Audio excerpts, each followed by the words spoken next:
Hi, I'm Liz. And I'm Rhea. Welcome to Karma's My Bitch, a podcast about love, Sex, connection, abundance, joy, purpose, peace, and how life isn't simply the stories we tell ourselves. I don't think spiritual adulthood itself is painful. I think coming into spiritual adulthood is painful. I would agree with that statement. So I would change the title. No, it stands. Okay. And we'll explain why. Because when you are in spiritual adulthood, especially at the start of 3D, when Rhea, as you have been experiencing and will continue to experience, your relationships with those who are not in 5D. And so it could be that you face decisions or choices that you know, for lack of a better phrasing, are right. They're so unequivocally right and correct because they are coming from that place, from source, from higher consciousness that may not be understood by others. And that can feel uncomfortable or even painful. And that is what we mean. Okay. It's kind of like just when you really are going to stand by your values and people are just going to hate on you. Okay. That's not going to be comfortable, right? Yeah, that's true. But you know that there's no other way of doing it, right? Exactly. Is that going to be for the rest of our lives? No. There will be enough people who will continue to come on board. And as long as we're standing in the light of compassion, it won't be so painful, but it needs to be shared this way. The information and the title stands. I don't think I understood the process of coming into full consciousness before I started. Who does? Otherwise, to be honest, I wouldn't have done it. Because if you think about it, in order to come into full consciousness, you have to heal your physical, your mental, and your emotional bodies enough. In order to heal those three bodies enough, and I'm not even saying fully, I'm just saying enough, you have to look at all the bits that caused it to break in the first place, because they're the bits that are screaming to be seen first. No one wants to turn their feelings on when the feelings that they have to feel first are all the crappy ones that they've been avoiding for years. It's so uncomfortable and it makes you so vulnerable. And it makes you just really sad.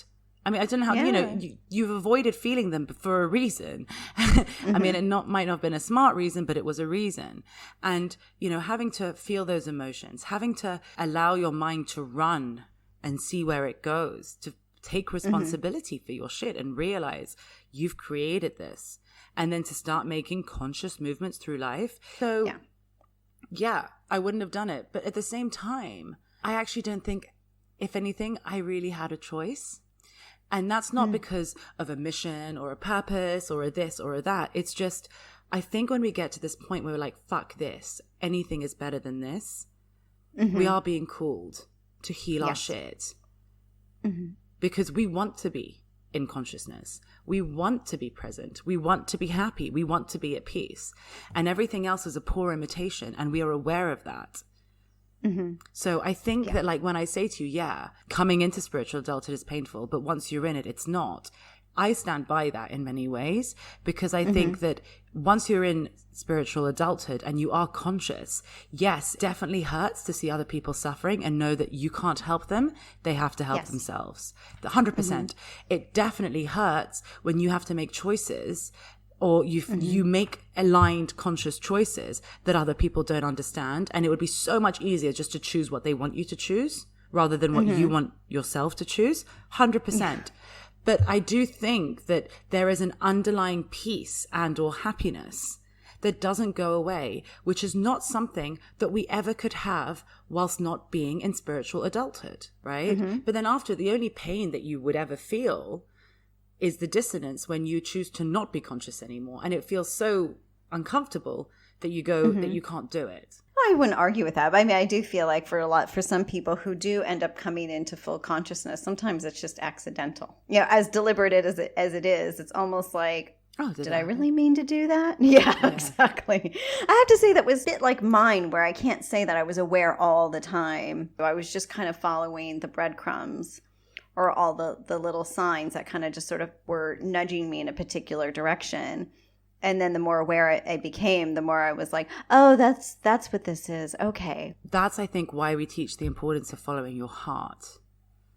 because actually making those choices, regardless of whether they're from fear or love or whatever, as long as they're in alignment with you, you naturally do, as you say, follow those breadcrumbs to consciousness. Yeah. And for some, it could be about following their heart. And for others, it could just be about following all the signs that were leading them towards something beyond.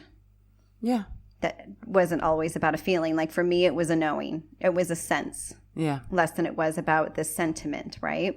Oh, see, when I say following my heart, that's what I mean. Actually, how I would describe following your heart is dropping into your heart and thinking to yourself, deep, deep inside, where is the next move here? And you know it. We carry the memory of all of our traumas, past and present, of all lifetimes. Wow, that's a lot because of they are retained. It's a lot. And it's retained in our cellular memory, yeah? So we also retain the traumas of our DNA as well, right? We also retain, we're also holding our familial trauma. Yeah. Yeah. Exactly. I mean, and that's what epigenetics is about. So we know that this is all stored in our cellular memory, which is why our physical bodies are affected and impacted. So is that what we mean by, sorry to interrupt, is that what we mean by we say we heal our physical body enough? It's not always necessarily I'm healthy and I don't right, smoke. exactly. It's more we're literally healing the trauma that our bodies have been carrying. Right, which often manifest in physical ways, right? Yeah, in our but not necessarily, disease. right? Not always. Yeah. It just depends on what we've experienced physically. Yeah. But this is the lifetime as we're moving from 3D to 5D, from separation consciousness into oneness, that we are able to fully divest ourselves, not just of our karma while in body, but through the dimensions. So as we become and continue to become multidimensional beings, because we're able to move into higher consciousness, it means that some of our unhealed pain that is out there somewhere else can also be healed. So say somebody comes to me to release a karmic issue. And the soul memory release is quite powerful because it does actually enable that karmic release to happen over dimensions. So 3D, 5D? Wherever that trauma is actually held. So we don't mean dimensions like that kind of dimension. No. And it's really, and it didn't used to always be this way. And that's what's so great is that, because before people might heal something and be like, wait, I thought I was done with it. And it was like, well, you were done with it in this area, but not this area. But that's why the healing is so much more impactful and much faster now. Basically, what you're saying is that when we're healing our karma in this body and becoming conscious, what we're also doing is that we're healing our past trauma from other lifetimes. Yes. Which makes total sense, actually, because that's the argument, right? I got drowned in a lifetime 20 lifetimes ago, and now I'm scared of water. So if I heal my fear of water, I heal that trauma from that lifetime. So that makes sense. I heal my fear in this lifetime, right? Yes. Yeah. I mean, it's a stretch in my brain, but if then we are multidimensional beings, then perhaps maybe some of our unhealed pain is out there somewhere else. Yes. And so that's why, sometimes when you ask, why are more people, why is this population so big? Why are there so many people jumping in for this game? It's kind of a shitty experience. And this is why. Because it's imagined that this is sort of the clearinghouse. Come in and you can heal all your shit and be done for future lifetimes. Yeah, to be honest, I can kind of see me saying, yeah. Why not? If you can dump it all and leave it all here, it's worth a try at least, I think. Yeah. But then doesn't that then fuck Earth? Because everyone's dumping all their shit. Right. And so, but when we're dumping, we're not just dumping, right? We're transmuting. So it doesn't just kind of, you're not shitting and then the shit just stays. The shit is biodegradable. Okay. For lack of a better metaphor. So it's it becomes fertilizer. And so really what we're doing when we're healing our shit is actually, this is a fine metaphor for shit, is that we're also helping to heal and shift the whole vibration here, because we have to move Earth into 5D as we do this, right? That's part of the contract. We get to come here and do this, but the process of doing that, we have to do this for Earth as well. Because where you are, so imagine you're in separation physically, right? Physically, in all your bodies, you're in separation. So your entire physical realm mirrors the separation because the entire vibration is 3D. Now, as you move into 5D, you can imagine then that Earth cannot remain in 3D in separation. Doesn't work. Okay, so Earth isn't just like a place. Earth as in a place, as in a vibration. So your entire physical realm, much like your body, needs to also move into 5D somehow. Otherwise, how can you exist here? Yeah. So does my house and my living room have to go into 5D? It's a good question. It does. And that's why some people have been moving. I can't live in this house anymore. This city is not working for me. It's not like the city is completely in separation, but my experience has been so much of separation here. I need to move somewhere that's going to match my vibration better. That's why we have been sort of seeing all these calls to heal the earth lately. I see. And that's been because we've been having to shift our consciousness around earth and separation to bring earth into wholeness. And that earth's name is Gaia. So I'm sure you've seen Gaia around in sort of spiritual circles. In New Age terminology, Gaia is merely earth's name. As we're really moving into this massive shift in consciousness, individually, it effectively begins with us. So we often think, well, once I'm good and I've gotten into full body consciousness or higher consciousness, I'm golden and I'm just going to cruise. Yes and no, because effectively, if your purpose is here to serve, then you take that full body or higher consciousness and you turn that into serving the collective. And part of that serving the collective means also helping Earth's vibration, right? And so it's about not really doing anything to contribute to Earth's pain. Now, this is not the same as we have to do everything for the climate. We have to recycle. That's not the point of this, okay? This is not everybody has to be green and be eco-friendly. That's not what this conversation is about. I just need to make that distinction. We really don't know what it's going to look like until we have come into full consciousness and higher consciousness. And the least is that we need to begin to lose all of our coping mechanisms as we move into this. And that's the painful bit. Our coping mechanisms for being in separation? Yes. Because we often think that our coping mechanisms are just individual, you know?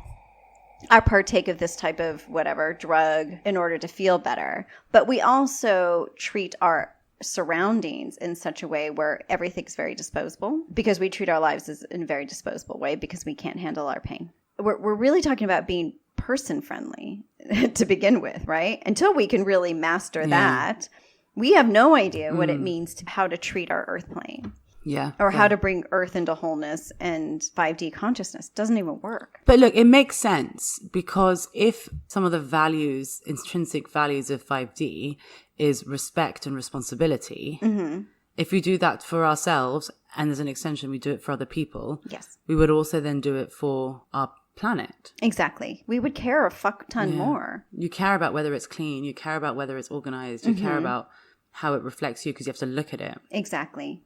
Or sit on it. Exactly. Or sleep on it. Precisely. So the game of consciousness is twofold. First of all, it means in realizing that we are God, as you've said, right? That we are the God of our own world. It means understanding that we have full dominion over our physical realm. It takes time and practice and being fully immersed in your life in 5D to really get there. So it's fair that you would say, okay, well, I'm not there. Or for a lot of people to be like, I don't think I got that yet. Or some might be like, oh yeah, I've known that since I was little. Yeah, maybe your purpose is tied into that because you really do care about nature and animals and the environment or whatever. But perhaps you have some other area to work on before you really are able to commit to that. So for anybody virtue signaling around their like care for the environment, and just stop you right there. But that is truly important because everything in our world is an extension of who we are. So if we see crises, it doesn't even matter on what level, right? It doesn't even have to be with the earth. It could be, with government and other systems and institutions. Again, all extensions of our separation experience. So when, as you said, when we're the God of our own world, in spiritual adulthood, it really is understanding that we are the ones who have the power over this physical realm. So when we have dominion over the physical realm, it means that we are responsible for, not have control over the physical realm, which is what separation taught us. Because if we're afraid, if we hold fear in separation, then we think something will take us over, therefore we will seek to control it and extract from it and manipulate. That makes sense. Mm-hmm. Well, then on that side, yes, I do believe I'm responsible for my physical realm, because every choice I make is creating that physical realm, right? Yeah. So, and I don't think I have control over it, but I do think that I'm responsible for my own physical realm. Mm-hmm. And it's true, because like once we realize we're one, seeing pain anywhere really hurts because it feels like it's ours. Exactly. It really does. I have to say, it makes you much more sensitive. Yeah, I'm already sensitive enough. So that's a really great plus point. Yeah. But you don't like seeing other people in pain. No. Whereas before you could just be like, oh, that's their shit, not mine. And yes, and I guess that's where detachment comes in, because I can be like, I know that only you can heal your own crap, but it doesn't make me happy to see your own pain. I want to be able to take it away. Mm-hmm. But that would be, it goes against everything I believe, which is we are free and we are God. So I'm not God in your world, you are. Yes. Exactly. And that's part of the issue. What you see right now in the world is people are trying to get others, people who care about the physical realm are trying to get others to care as well. And the problem is that they're coming from quite a 3D separation view, which is we're just going to shame you so you feel so bad that you feel compelled to do this. Whereas naturally it comes when not like that. It's like, wait a second, I'm just going to make slightly different choices. Exactly. Which make... And you will accept that maybe I will never care as much as you do, because I'm not meant to. That was not what I came here for. I'm caring about your emotions rather than exactly something else. Yeah.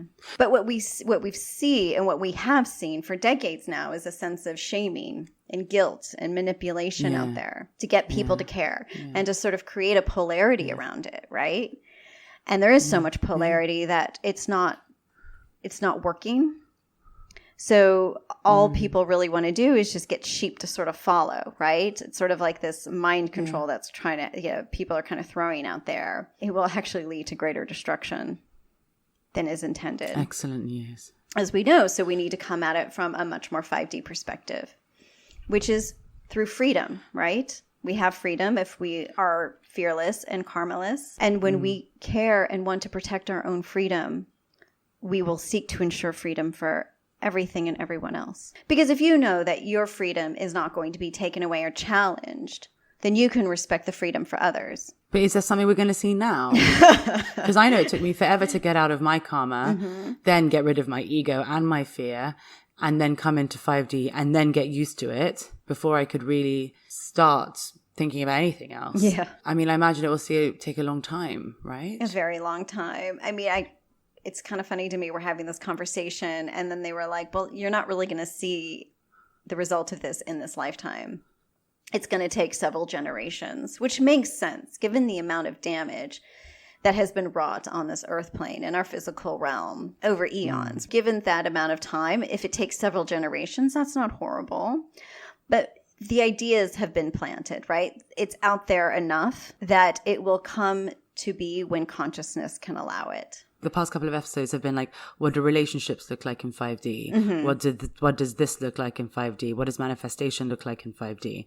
And now we're just saying, what does the earth look like in 5D? Exactly. What does our physical realm look like? We were talking about what our mental body will look like and our emotional body. Yeah. And well, what's our physical body going to look like in 5D? And this is part of it, right? Yeah. Yeah. So I guess it does make sense. And how does that all fit together in 5D consciousness? So as we really are exploring what it means to be free in 5D on every level, right? Mentally, emotionally, physically, and spiritually, we're going to really be, scarcity is going to be in our face, which does not run counter to abundance or to our abundance conversation, which is, well, if we're always focused on lack, then we don't have abundance.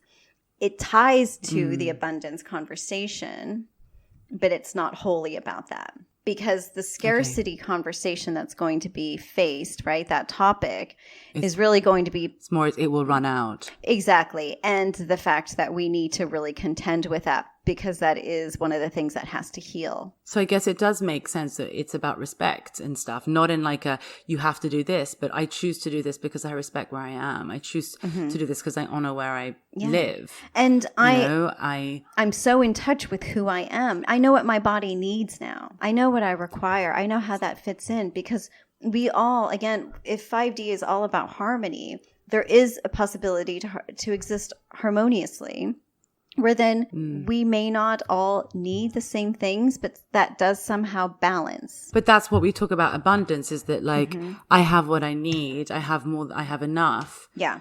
I don't need to worry about tomorrow and whether I'll still have enough, because I have faith or trust or knowing or hope that I will then have enough of, again, tomorrow. It might be in a different way, but I'll always have enough. Yeah. So that's why it doesn't touch abundance. It would just trigger maybe the fear on it. It really means that we need to have full consciousness first, and that consciousness needs to be underpinned by compassion in order to be effective. So if I'm being told what I need to be doing or thinking, what car I need to drive, that's not compassion. I think sometimes we look at people and go, oh, you need to be green. Maybe they can't afford to be green. Yeah. You know, different people are coming into different consciousness and different situations at different times. Right. At the end of the day, we hope to get to a place where our living on this planet does not impact it. And actually, we live in harmony with it. Exactly. But it's going to take time. And that involves everyone at first kind of coming into their own and coming into their own oneness, coming into their own abundance, and then knowing that they have enough and then making choices from there. And as you said, you know, our purpose is to serve. So there will be people out there who are serving in a way that ensures we're living in harmony with the planet. There are other people who are ensuring that we can get to a different place. So it really is about, can't really be judging and shaming people or telling them to recycle more or go green or become more environmental or whatever. Because really the first step is like, yes, but how can you take responsibility for your physical world when you can't even take responsibility for yourself? Exactly. And how can you take responsibility for your physical world when you can't take responsibility for the impact you're having on other people? There are two big things to happen first before you can take responsibility for your physical world. So the only true way to ensure transformation is first become more aware of how we live individually and the choices we make.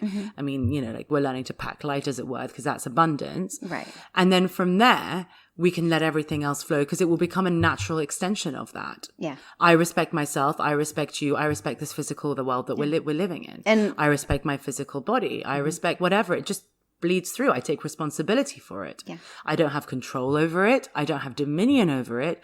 I understand that everything I do and everything I interact with, I am in harmony with. Well, you have dominion over it. Or that is my desired state.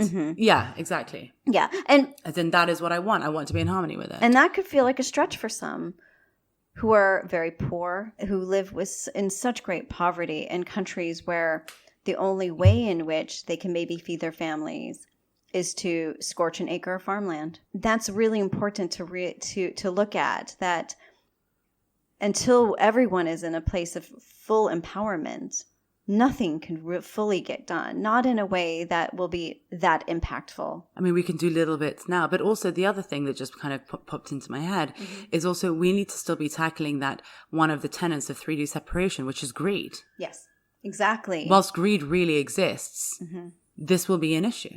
Yeah. So it's really not about being environmental. It's not about going green. It's just about becoming more aware of how we live individually and the choices we make.